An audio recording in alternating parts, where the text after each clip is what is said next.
இப்படி தாங்க ஒரு சில கஸ்டமர் வந்து நம்மளை வந்து ஸ்டிச் பண்ண சொல்லிடுவாங்க. அதுக்கப்புறம் பார்த்தா அந்த ட்ரெஸ் வந்து வாங்கவே மாட்டாங்க. இந்த மாதிரி எனக்கு வந்து நிறைய நடந்திருக்கு. அதில் வந்து இந்த பிளாக் கலர் ட்ரெஸ்ஸும் ஒன்று.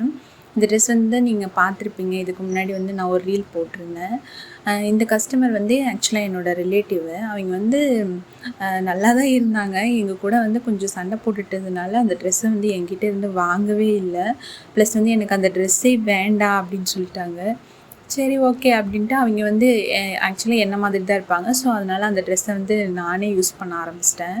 இந்த ட்ரெஸ் வந்து எனக்கு ரொம்ப சூப்பராக இருந்துச்சு. ஆக்சுவலாக அவங்க வந்து கேட்டிருந்ததை விடவுமே நாங்கள் வந்து ரொம்ப எஃபர்ட் போட்டு தான் இந்த ட்ரெஸ் வந்து ஸ்டிச் பண்ணி கொடுத்துருந்தேன்.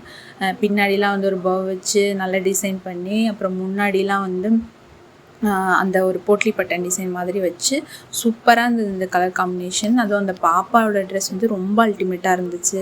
அதுக்கு வந்து பீட் ஒர்க்லாம் பண்ணி கொடுத்துருந்தேன். அவங்க வந்து கடைசி வரைக்குமே எவ்வளோ பண்ணியுமே கூட வேண்டாம் அப்படின்ட்டாங்க. சரி ஓகே, அதுக்கப்புறம் நான் என்ன பண்ண முடியும், நம்மளே யூஸ் பண்ணிக்கலாம் அப்படின்னு சொல்லிட்டு நேற்று தான் அந்த ட்ரெஸ் வந்து நான் போட்டு பார்த்துருந்தேன். ரொம்பவுமே சூப்பராக இருந்துச்சு. இந்த ட்ரெஸ்ஸோட ஃபைனல் லுக் வந்து இப்படி தான் இருந்துச்சு.